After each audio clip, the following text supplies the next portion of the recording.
माझ्या सर्व युवक मित्रमैत्रिणींनो, तुमच्याशी बोलता बोलता माझ्या आणि जे बोलत आपण समजावून घ्यायचा प्रयत्न करत आहोत ते ऐकता ऐकता तुमच्या जीवनाच्या दिशा उजळून जाव्यात या शुभेच्छेसहित शास्त्राच्या कथा ऐकण्याचा सांगण्याचा आपला जो सिलसिला चालू आहे तो आपण पुढे चालू ठेवूयात. खूप वेळा केवळ पाठ्यपुस्तकी शिक्षण घेताना दुर्दैवाने काही वेळा का विना तासाला कदाचित काही वेळा ज्या पद्धतीने विषय शिकवला जातो त्यामुळे आपल्याला काही विषय कंटाळवाणे वाटायला लागतात. त्याच्यामध्ये हे शास्त्राचे काही वेळा आहेत, त्या शास्त्रांचं शास्त्र असलेलं गणित आणि अर्थातच या सगळ्या शास्त्रांचं मिळून जे मानवी जीवनाचं मूळ शास्त्र आहे, जगण्याची कला, आनंदाची कला म्हणजे अध्यात्माचा विचार, जो शास्त्राच्या विरोधी नाही. पण हे सगळं मिळून आपल्याला कंटाळवाणं, काहीतरी वैताग आहे, मार्कांच्यासाठी करायचं आहे, इलाज नाही आहे, परीक्षा दिलीच पाहिजे, ते शास्त्र ज्या वेळेला आपल्या जीवनाशी नातं सांगत विलक्षण अद्भुत होऊन समोर येतं त्यावेळेला आपल्या लक्षात येतं की सत्य हे कल्पनेपेक्षाही अद्भुत आहे असं का म्हटलं जातं. आता हा एक शास्त्रज्ञ लेखक घ्या, त्याचं नाव फ्रिट्झॉफ कॅप्रा. आज तुमच्याशी बोलताना मी त्याच्याभोवता 3-4 पुस्तकांचा संदर्भ सांगणार आहे.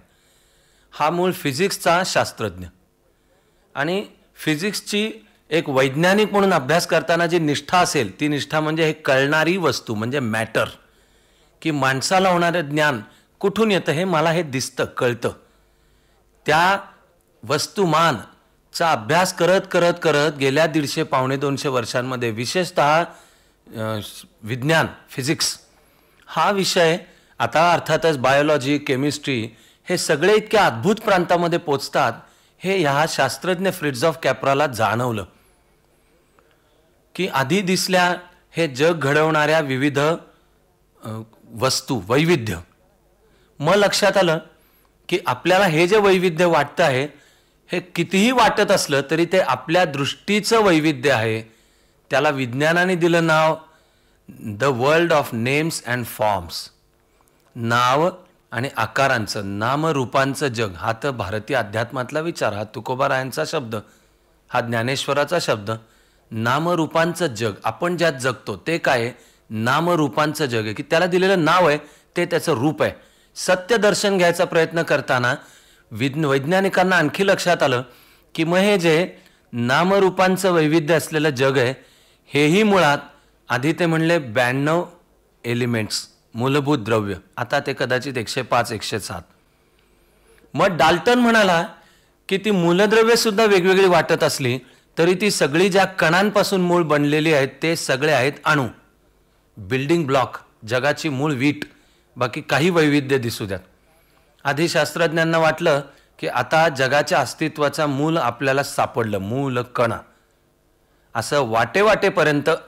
आणि खरोखर आज ऐकताना हा विज्ञानाचा इतिहास वाचताना आश्चर्य वाटतं की 19व्या शतकाच्या शेवटाकडे अत्यंत गांभीर्याने विज्ञानाच्या क्षेत्रात या चर्चा झाल्या की येत्या 5 वर्षात फिजिक्सचा प्रवास संपेल, फिजिक्स शेवटच्या मुक्कामावर पोहोचेल, सत्याचं शेवटचं जे दर्शन आहे ते घडेल. अशा एका आत्मविश्वासाने शास्त्रज्ञ वैज्ञानिक बोलत होते. असं बोलेपर्यंत त्यांच्या लक्षात आलं की ज्या अणूला आपण अंतिम कण समजलो तो नाहीच आहे, त्याच्यात आणखीन काहीतरी आहे. मग प्रोटॉन सापडला, मग इलेक्ट्रॉन सापडला. ही शेवटी शास्त्रज्ञांनी काढलेली नामरूपांचीच परिभाषा आहे की प्रोटॉनला म्हणायचं घनभारित आणि इलेक्ट्रॉनला म्हणायचं ऋणभारित. मग शास्त्रज्ञांना प्रश्न पडला की विपरीत शक्ती एकमेकाकडे खेचतात तर प्रोटॉन आणि इलेक्ट्रॉन एकमेकाकडे खेचले जाऊन मिळून कात नाही जात एकमेकात. म्हणून गणिती आधी निष्कर्ष काढण्यात आला की या प्रोटॉन आणि इलेक्ट्रॉनला एकमेकापासून लांब ठेवणारे काहीतरी असलं पाहिजे, जो विद्युत भाराच्या दृष्टीने म्हणाल तर न्यूट्रल असला पाहिजे. त्याचा गणिती शोध आधी लागला, प्रयोगाने नंतर लागला. त्याचं नाव न्यूट्रॉन. मग अणू, अणुगर्भातले कण. मग शास्त्रज्ञ म्हणू लागले की हे जरी वेगवेगळे वाटत असले प्रोटॉन इलेक्ट्रॉन तरी ते मूळ आहे ऊर्जेचं रूप. आणि ती ऊर्जा एका विशिष्ट पद्धतीने फिरली, स्पिन तिला, तर तिला म्हणायचं घनभारित. पण तीच ऊर्जा त्याच्या उलट्या दिशेने फिरली, स्पिन, की तिला म्हणायचं ऋणभारित, ऊर्जा तीच. मग शास्त्रज्ञांना अणुगर्भाकडे जाताना प्रश्न पडला की ही जी काही ऊर्जा आहे, हा इलेक्ट्रॉन, हा प्रोटॉन, हा कण आहे का हे लाट आहे, वेव्ह आहे, पार्टिकल की वेव्ह? आता शास्त्रज्ञ म्हणतात की तो कण पण आहे आणि तो पार्टिकल पण आहे. म्हणजे ज्या ज्या दोन रूपात अंतिमतः माणसाला वैज्ञानिक सत्याचं दर्शन घडतं, ते शास्त्रज्ञ म्हणू लागले की ह्या पलीकडे आणखी ते शब्दात नाही सांगता येणार. नील्स बोर, रदरफोर्ड हे क्वांटम मेकॅनिक्सचे निर्माते, ह्यांची दोन अद्भुत वाक्य ऐकून ठेवा. ते सांगतात की विज्ञानाच्या माध्यमातून हे जीवनाचं अस्तित्वाचं मूळ सत्य जे सापडतं आहे ते आता या पलीकडे आम्हाला शब्दात सांगता येणार नाही, पण ते शब्दांच्या पलीकडचं आहे. ते अनुभवाने त्याची प्रचिती घेता येते, शास्त्राने प्रयोग करता येतो. हाच नील्स बोर आणखी एक आश्चर्यकारक वाक्य बोलतो. तो म्हणतो की वैज्ञानिकदृष्ट्या सत्याचा शोध मला कुठपर्यंत घेऊन जातो, तर तो म्हणतो की एकाच वेळेला दोन परस्पर गोष्टी सत्य असू शकतात, त्या आहेत आणि त्या सत्य असू शकतात. इलेक्ट्रॉन सत्य की प्रोटॉन सत्य, तर इलेक्ट्रॉन आणि प्रोटॉनचं सह अस्तित्व सत्य. भारतीय विचारातले शब्द वापरायचे तर ते शब्द आहेत, डोळ्यांना जे परस्पर विरुद्ध वाटतं त्याचं सह अस्तित्व. बरं, नुसतं सह अस्तित्व नव्हे, परस्पर पूरकत्व. आणि मग त्याच्या एक पाऊल पलीकडचं म्हणजे जे आपल्या ज्ञानेंद्रियांना एकमेकापासून वेगळं वाटतं ते एक आहे, हे ज्ञान, त्या एकत्वाचं ज्ञान, ते वेदांताचं, ते अद्वैताचं, हे सगळं तुमच्याशी मी बोलतोय हे हा वैज्ञानिक फ्रिट्झॉफ कॅप्रा क्रमाक्रमाने त्यांनी लिहिलेल्या 4 पुस्तकांमध्ये मांडतो.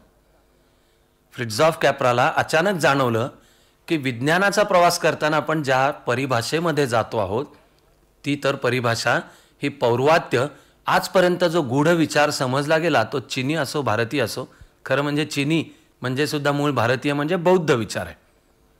आणि अचानक फ्रिट्झॉफ कॅप्राला जाणवलं की विज्ञानाचे निष्कर्ष आपल्याला वेदांत, अध्यात्म, बौद्ध विचार याच्यापाशी आणून ठेवतायत. मग फ्रिट्झॉफ कॅप्राने त्याच्या वैज्ञानिक दृष्टीने या विचारांचा अभ्यास केला आणि यातलं साम्य मांडणारं त्यांनी पहिलं पुस्तक लिहिलं. हे सुमारे 30 वर्ष झाली असतील त्याला. या पहिल्या पुस्तकाचं नाव आहे ताओ ऑफ फिजिक्स. ताओ हा चायनीज शब्द आहे आणि त्याचा अर्थ आहे मार्ग. गौतम बुद्धाला समकालीन जो चिनी तत्त्वज्ञ होता त्याचं नाव लाओ त्से यांनी मांडलेलं तत्वविचार, त्याला ताओ म्हणजे मार्ग असं म्हणण्यात आलं. हा सांगतो की ताओ फिजिक्सचा मार्ग तो आपल्याला वेदांत, अध्यात्म, बौद्ध विचार याच्या प्रांतात आणून विश्वाच्या एकात्मतेचा म्हणजे अद्वैताचा साक्षात्कार घडवतं. तो ताओ ऑफ फिजिक्स. पुढे फ्रिट्झॉफ कॅप्रानी हा विचार आत्ताच्या आधुनिक जगाच्या व्यावहारिक प्रश्नांना लागू करायचा प्रयत्न केला.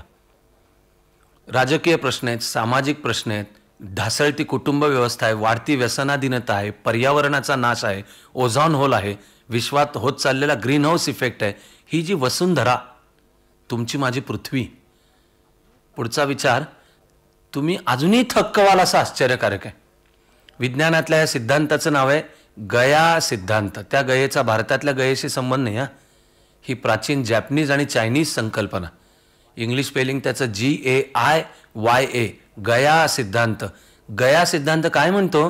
तो म्हणतो की संपूर्ण विश्व, त्यातली ही वसुंधरा पृथ्वी, हे एक सजीव अस्तित्व आहे.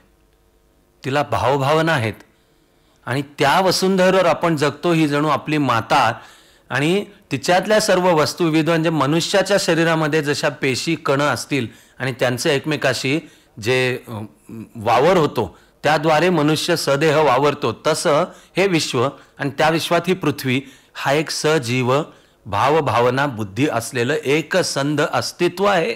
हा सिद्धांत आहे. हा भारतीय, चिनी, पौर्वात्य हा अस्तित्वाचा सिद्धांत आहे. हा आणि विज्ञान, बायोलॉजी, केमिस्ट्री याच्या वाटचालीच्या आधारावर आता फ्रिट्झॉफ कॅप्रा आणि तसे अनेक शास्त्रज्ञ सांगणं चालू करतात की सर्व जीवसृष्टी, नवे सर्व अस्तित्व, म्हणजे पुन्हा भारतीय परिभाषेतला शब्द आहे चर आणि अचर, सजीव आणि आपण ज्याला निर्जीव समजतो, शब्द मी सावधपणे वापरतोय की ते निर्जीव नाही, आपण समजतो निर्जीव, हे सगळं एक विश्व आहे. एकमेकात गुंफलंय. तर हे प्रश्न सोडवायला आता विज्ञानाने दिलेल्या नव्या जाणीवा कशा वापरता येतील यावर मग कॅप्राने पुढचं पुस्तक लिहिलं. या पुस्तकाचं नाव आहे टर्निंग पॉइंट. त्याच्या म्हणण्याचा अर्थच आहे की या नव्या जाणीवांच्या सहित मानवता एका मोक्याच्या वळणावर पोचली. तिचं नाव टर्निंग पॉइंट. मग विश्वाची ही एकात्मता, अस्तित्वाची, जीवसृष्टीची ते मांडणारं पुस्तक त्यांनी पुढचं लिहिलं. याचं नाव आहे वेब ऑफ लाईफ. जीवसृष्टीचं जाळं किती एकसंध आहे. मी एक तोडतो, मग बौद्ध आणि जैन विचार याहून काय वेगळं. पटकन त्यातून अहिंसेच्या विचारापाशीच जातो की मी तलवारीचा एक घाव घालून मी एखादा तुकडा तोडला. आता शास्त्र सांगतं की तो मला जो वाटतो मी तुकडा तोडला तो संपूर्ण एकसंध असलेल्या एका विश्वाच्या एकात्म सृष्टीचा भाग आहे. म्हणजे त्या प्रमाणात मी त्या सृष्टीचा नाश करतो. मी त्या वसुंधरेला धोका पोचवतो. माणसाला हे अण्वस्त्र आणि अण्वस्त्राहून जास्त मोठा धोका पर्यावरणाचा नाश. यांनी विश्वाचा काही मिलियन वर्षांच्या करता नाश होईल, जीवसृष्टी होईल नाश. हे जर जाणीव झाली की अरे विश्व एकात्म आहे, एक आहे, ते सजीव आहे, त्याला भावभावना, बुद्धी, विचार या सहित आहे. माझ्या कामातून मी जर ते अधिक चांगलं व्हायला, अधिक सुंदर व्हायला कणभराची भर टाकू शकलो तर किती मोलाचा बदल होईल. जाणीवेतला तो बदल म्हणजे टर्निंग पॉइंट. ह्या विश्वाच्या एकात्मतेची विज्ञानाने निर्माण केलेली जाणीव म्हणजे वेब ऑफ लाईफ. मग पुढे शास्त्राची प्रगती धुमधडाक्याने प्रचंड वेगाने चालू आहे. त्यातली नवी विज्ञानाची शाखा जेनेटिक्स आणि अख्खा मानवी समाज, त्याची एकमेकांची नातं सगळं बदलून जाईल. तर त्यावर फ्रिट्झॉफ कॅप्राने मग पुस्तक लिहिलं. या पुस्तकाचं नाव आहे हिडन कनेक्शन्स. छुपं नातं जुळलंय. विश्व कनेक्टेड, एकमेकाशी जुळलेलं आहे, आपल्याला कळत नाही, ते लपलेलं आहे. या विकासाच्या मागे अनेक शास्त्रज्ञांचा असा महाप्रचंड त्याग आहे. ज्यांनी हेरेडिटी, अनुवंशशास्त्र मूळ शोधलं. तो तर मूळ वैज्ञानिक पण नव्हता, तो होता एक ख्रिश्चन मिशनरी. त्याचं नाव फादर ग्रेगॉर मेंडेल. प्रयोग करताना त्यांनी आपल्या चर्चच्या आवारामध्ये 20,000हून जास्ती वनस्पतींवर प्रयोग केले आणि त्याला लक्षात आलं अनुवंशशास्त्र.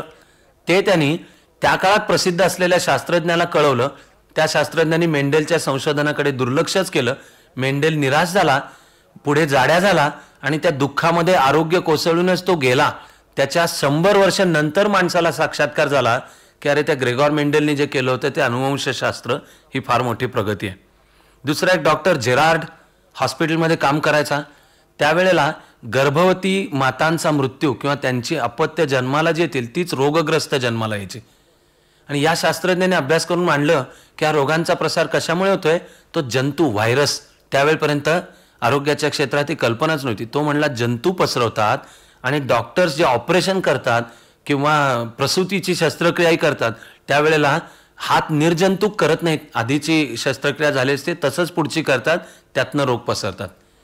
तर डॉक्टर जेरार्डला मानलं गेलं की हा विलन आहे, खलनायक आहे, हा आपल्या व्यवसायाबद्दलच वाईट बोलतो. त्याला एकटं पाडण्यात आलं, त्याचं काम बंद पाडण्यात आलं.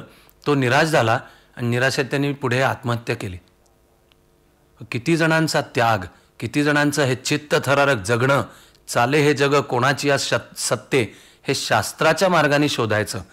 आपल्यालाही विज्ञानाची कास धरतच अध्यात्माचा खरा जीवनाचा अर्थ समजून घेऊन दिशा उजळायच्या आहेत. त्यासाठी पुन्हा भेटूयात याच वेळी याच जागी. त्यावेळपर्यंत आणि कायमच माझ्या तुम्हाला शुभेच्छा आहेत हे आता तुम्हाला माहितीच आहे.